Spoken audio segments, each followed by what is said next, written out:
Hello दोस्तों, मैं पवन Kumar Chaudhary PKC classes में आप लोगों का अपना स्वागत करता हूं। दोस्तों, आज का जो हमारा टॉपिक है वो है सेल के समांतर क्रम संयोजन। हमने सेल के समांतर क्रम संयोजन एक बताया था, जिसमें क्या था, वैद्युत वाहक बल और जो आंतरिक प्रतिरोध था वो एक ही था, मतलब समान रहता था उसमें, कि सबको हमने क्या माना था, एक माना हुआ था। अगर हम लोगों का जो इससे पहले हमने एक वीडियो बनाया हुआ था वो भी था क्या, समांतर क्रम संयोजन। लेकिन उसमें क्या था कि सेल जो थे और उसमें जो आंतरिक प्रतिरोध जो था और जो आपका वैद्युत वाहक बल था, ये समान थे। सभी सेल के समान वैद्युत वाहक बल होते थे और सभी सेलों का आंतरिक प्रतिरोध भी एक ही होता था। लेकिन अब जो हम आज बताने वाले हैं, सभी सेलों का जो वैद्युत वाहक बल होगा वो अलग अलग होगा और सेल का जो आंतरिक प्रतिरोध होगा वो भी अलग अलग होगा। तो जैसे यहाँ पे देखिए, चित्र ऑलरेडी जो है यहाँ पे बना दिया गया है, क्योंकि चित्र बनाने में थोड़ा लेट जो है टाइम लगता है, टाइम लगने की वजह से वीडियो लंबी हो जाती है, इसलिए चित्र को ऑलरेडी हमने यहाँ पे बनाया हुआ है। तो देखिए, यहाँ पे हमने 3 सेल का प्रयोग किया है और तीनों सेल में देखिए वैद्युत वाहक बल अलग अलग हैं। एक में वैद्युत वाहक बल E1 है, दूसरे पे E2 है, तीसरे में E3 है।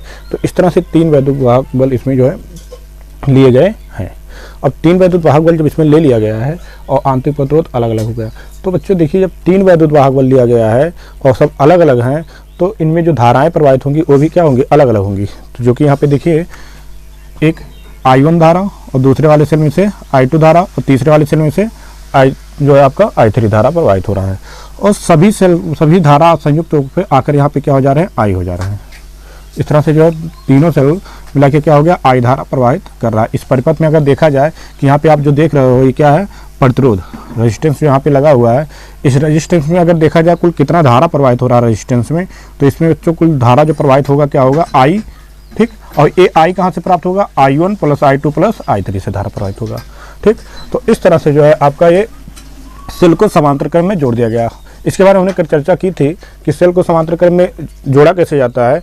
तो बच्चों, एक बार हम फिर उसको चर्चा करते हैं कि जो आपका तीनों सेल है, तीनों सेल में से जो पॉजिटिव सिरा होगा, तीनों सेल का जो पॉजिटिव सिरा होगा, धनात्मक जो सिरा होगा, उसको आपस में जोड़ देंगे। देखो, ये सेल है, सेल का दोनों सिरा, एक पॉजिटिव हो गया, एक निगेटिव हो गया। अब पॉजिटिव वाले सिरे को देखो यहाँ पर लाकर जोड़े हैं और दूसरे सेल के जो है पॉजिटिव वाले सिरे को भी जोड़ दिया गया और तीसरे सेल का भी पॉजिटिव सिरा जोड़ दिया गया है। इसी प्रकार से देखिए, तीनों सेलों का जो निगेटिव पार्ट है, निगेटिव जो आपका टर्मिनल है, तीनों निगेटिव टर्मिनलों को जो है देखो डी पर जोड़ दिया गया है। एक ए पर जोड़ा गया है आपस में और एक डी पर जोड़ दिया गया है। तो इसी को कहा जाता है क्या, समांतर क्रम संयोजन कहा जाता है। तो ये तो समांतर क्रम संयोजन में सेल को जोड़ दिया गया।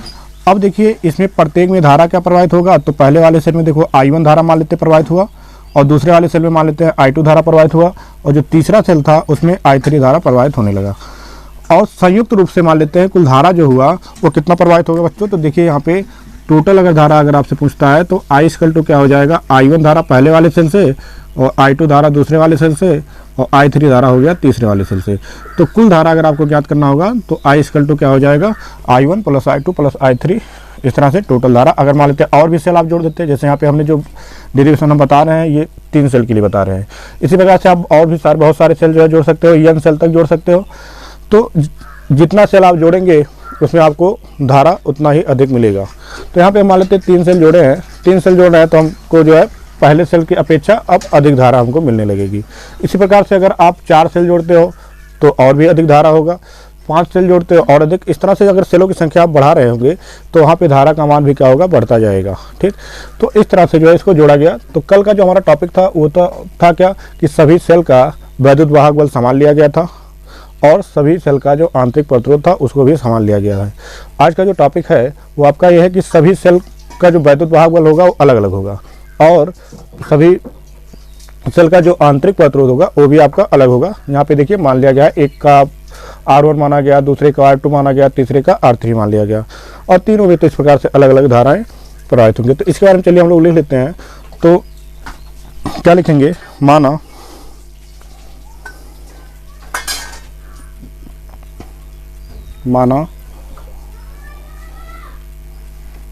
परिपथ के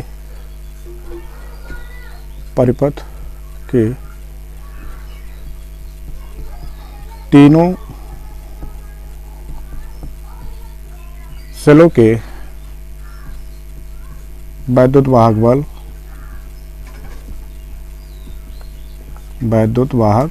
बल क्रमशः मान लेते हैं क्या क्या है, देखिए E1 E2 कामा E3 है। ठीक है, इस तरह से मान लिया क्या कि मानव परिपथ के तीनों सेलों के वैद्युत वाहक बल E1 हो गया तथा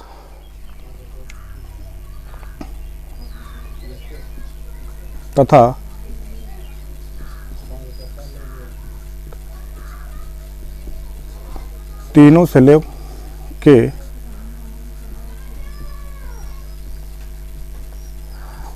आंतरिक प्रतिरोध,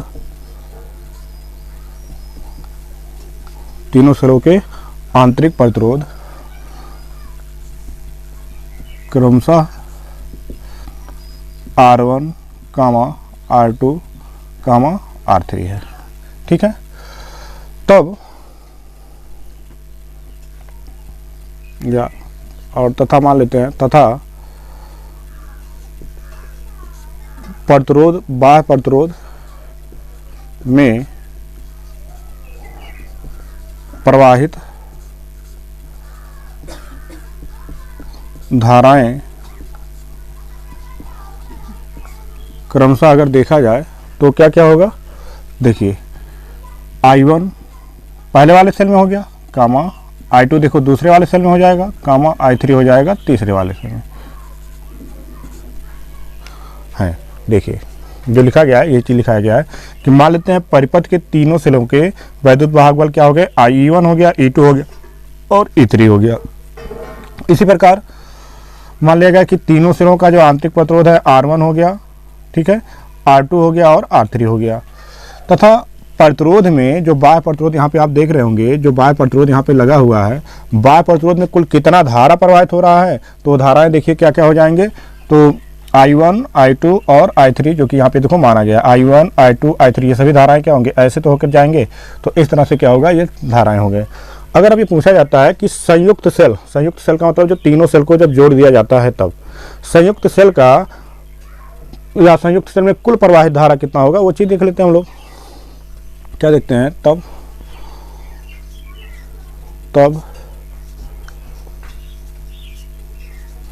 संयुक्त सेल में प्रवाहित कुल धारा, ठीक क्या होगा बच्चों, तो देखिए मान लेते कुल धारा I है, तो I इक्वल टू क्या हो जाएगा, I1 I2 प्लस I3। तो कुल धारा जो होगा वो इस तरह से हो जाएगा, ये इसको इक्वेशन फर्स्ट मान लेते हैं। ठीक है, अभी हमने ये देखा केवल कि परिपथ में कुल कितना धारा प्रवाहित होगा, तो टोटल कुल धारा अगर हम लोग को देखना होगा तो क्या हो जाएगा, I1 धारा तो पहले वाले सेल से देखो I1 धारा आ रहा है, दूसरे वाले सेल से देखेंगे तो I2 धारा हो रहा है प्रवाहित, और तीसरे वाले सेल से देख रहे हैं तो आपका I3 धारा प्रवाहित हो रहा है। तो इस तरह से तीनों सेलों को संयुक्त का मतलब हो गया क्या, तीनों को जब जोड़ दिया जाता है, तीनों सेलों को जब जोड़ दिया जाता है तब कुल कितना धारा प्रवाहित होता है, जो कि मान लिया गया है I है। अब I किसके बराबर होगा, तो I आप देख रहे होंगे किसके बराबर हो रहा है, I1, I2 और I3 के बराबर होगा। तो इस तरह से यहाँ पे देखो लिखा गया है, यहाँ पे आप देख रहे होंगे इस तरह से लिख दिया गया है। अब देखिए अगर हम लोग ये देखना चाहें कि ये जो पहला सेल लगा हुआ है, पहले सेल में कुल कितना धारा प्रवाहित हो रहा है, उसको अगर हम लोग निकालना चाहें तो कैसे निकालेंगे। जैसे अभी तो केवल माना गया है कि I1 धारा प्रवाहित हो रहा होगा, लेकिन अगर उसको निकालना हो कि वो कितना धारा प्रवाहित कर रहा है, तो वो चीज़ हम लोग को क्या किरचॉफ के द्वितीय नियम से देखना होगा। तो चलिए हम लोग देख लेते हैं कि पहले सेल में प्रवाहित धारा क्या होगा, तो उसको देख लेते हैं पहले सेल के लिए। तब पहले सेल में प्रवाहित धारा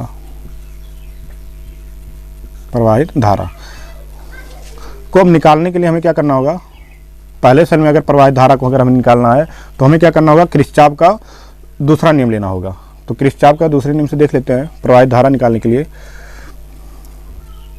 किरचॉफ के पहले सेल में प्रवाहित धारा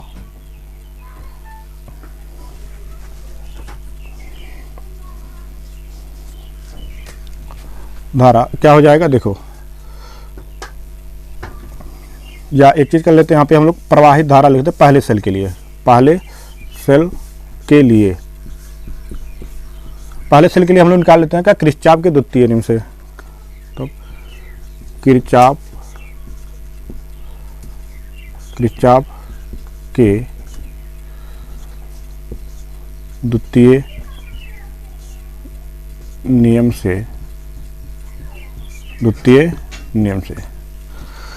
से क्या होगा, बंद पास हम लोग लेते हैं कौन से, पहले सेल के निकाल रहे हैं E1 A B, बंद पास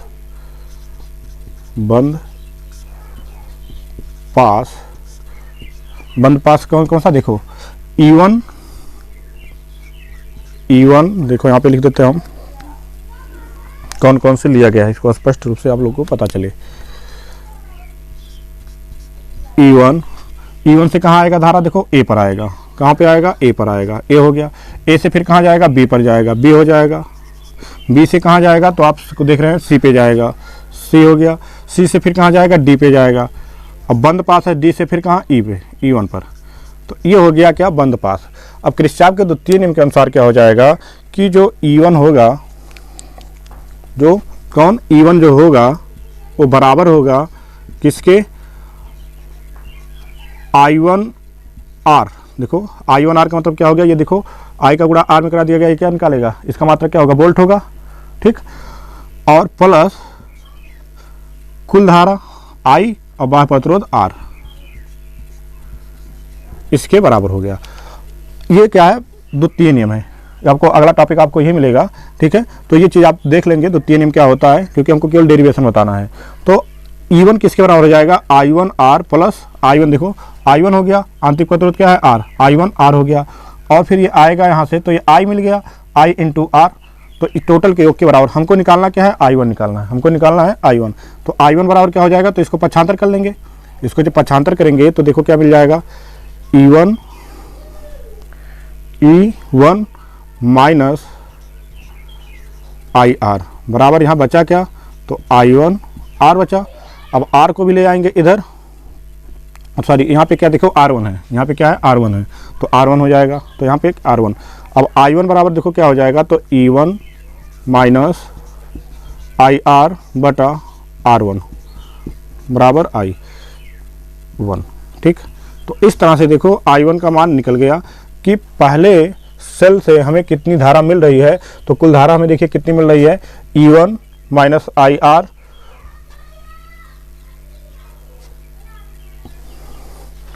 माइनस IR बटा R1 बराबर E1। इस तरह से हमें पहले सेल में जो धारा मिल रहा है इतना मिल रहा है। इसी प्रकार हम लोग निकाल सकते हैं दूसरे सेल में कितनी धारा प्रवाहित हो रही है, दूसरे सेल द्वारा जो धारा। तो इसी प्रकार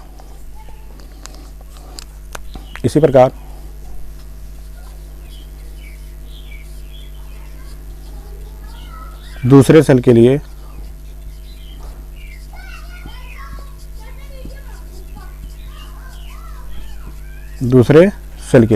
और दूसरे सेल के लिए देखेंगे किरचॉफ का वहाँ पे वही नियम लगाएंगे। तो बंद पास इसमें क्या होगा, बंद पास, देखो बंद पास इसमें देखिए क्या हो रहा है, E2, देखिए इसमें बंद पास कौन कौन से होंगे, E2 से धारा किस में आएगा, A में। तो E2 हो गया, E2 से A में आएगा, A से फिर देखिए B पे जाएगा धारा, और B से देखिए फिर C पे जाएगा, C और फिर D, फिर बंद पास E2। ये हो गया आपका इसमें। अब इसमें देखिए फिर किरचॉफ का नियम लगेगा, तो किरचॉफ का फिर नियम लगाएंगे तो हमारा किरचॉफ के नियम के अनुसार क्या हो जाएगा, E2 जो होगा बराबर हो जाएगा I1R1 प्लस IR के, इसके बराबर होगा। अब जो है यहाँ से भी हम लोग निकाल लेते हैं, तो हो जाएगा E2 माइनस IR बराबर I1R1। सॉरी यहाँ पे देखिए दूसरों में मिस्टेक हो रहा है, E2 देखिए R2 यहाँ पे है और यहाँ पे क्या है I2 है, तो यहाँ पे क्या रहेगा 2 हो गया। अब दोनों पे जब 2 हो जाएगा तो ये भी क्या होगा 2 होगा, क्योंकि हम दूसरे वाले सेल के लिए देख रहे हैं। तो E2 माइनस IR, फिर R2 इधर आ जाएगा, R2 जब इधर आ जाएगा तो बचा क्या यहाँ पर I2, क्या बचेगा यहाँ पे I2। तो इस तरह से हमें I2 धारा मिल गया। इसी प्रकार हम लोग निकाल लेंगे क्या, तीसरे सेल के लिए। तीसरे सेल के लिए देखिए, तीसरे सेल के लिए हम लोग बंद पास ले लेते हैं, बंद पास। अब बंद पास देखिए क्या है इसमें, तो बंद पास देख रहे हैं E3, E3 से आएगा धारा A में, A से B, B से C, C से D, फिर जो है E3 में जाएगा। अब यहाँ भी हम लोग लगाएंगे वही नियम, किरचॉफ का दूसरा नियम। तो क्या हो जाएगा, E3 जो होगा बराबर हो जाएगा किसके, I3 R3 प्लस IR। तो हम लोग इसको जब हिसाब करेंगे तो I3 इक्वल टू निकल जाएगा E3 माइनस IR बटा R3। इस तरह से ये पूरा आपको I3 में कितना धारा प्रवाहित होगा, ये धारा जो है यहाँ से निकल गया। अब हम लोग क्या करेंगे, समीकरण नंबर 1 में मान रख देते हैं इसको। तो चित्र को हम मिटाना पड़ेगा, तो चित्र को हम मिटा देते हैं।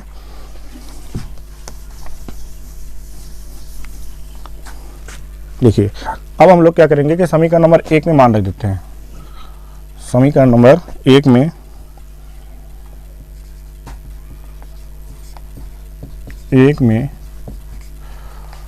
I1 I2 व I3 का मान रखने पर,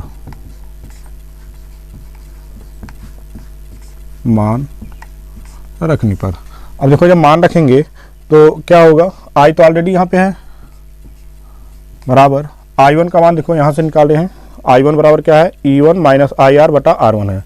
तो यहाँ पे क्या हो जाएगा, E1 माइनस IR बटा R1 हो गया। इसी प्रकार प्लस का चिन्ह है, यहाँ पे देखो प्लस का चिन्ह है, प्लस लगाया गया। I2 का मान देखो यहाँ निकला हुआ है, क्या है I2 का मान, तो E2 माइनस IR बटा R2 हो गया, प्लस I3 का मान देखो यहाँ पे निकला हुआ है। तो I3 का मान क्या है, E3 माइनस IR बटा R3। तो इस तरह से सभी वैल्यू जो था इसमें पुट कर दिया गया, रख दिया गया है। अब यहाँ पे थोड़ा सा और इसको हल करेंगे तो मिलेगा हमको, देखो R1 से हम क्या करते हैं, R1 R2 इस सबको अलग अलग कर देते हैं। जैसे इस तरह से I इक्वल टू हो जाएगा, इसको ऐसा लिख सकते हैं E1 बटा R1 माइनस IR बटा R1 प्लस E2 बटा R2 माइनस IR बटा R2, अलग अलग कर देते हैं, भाग देते हैं अलग अलग करके, और प्लस E3 बटा R3 माइनस IR बटा R3। इस तरह से सबको अलग कर दिया गया। अब आप एक देख रहे होंगे E1 by R1, E2 by R2, E3 by R2, ये पॉजिटिव में, इसको एक साथ कर लेते हैं तो क्या होगा, यहाँ पे देखो E1 by R1 plus E2 by R2, देखो E1 by R1, E2 by R2 और यहाँ पर E3 बाई R3, इसको एक साथ कर लेते हैं। ठीक, अब देखिए माइनस यहाँ पे है, यहाँ भी माइनस है, यहाँ भी माइनस है, तो माइनस हम ले लेते हैं कॉमन, तो बचेगा क्या, और सब में देखो I कॉमन भी मिल रहा है, सब में देखेंगे तो I कॉमन मिला है, किसमें I, इसमें भी मिल रहा है कॉमन, इसमें भी मिल रहा है, इसमें, तो माइनस I कॉमन ले लेते हैं अगर हम, तो बचेगा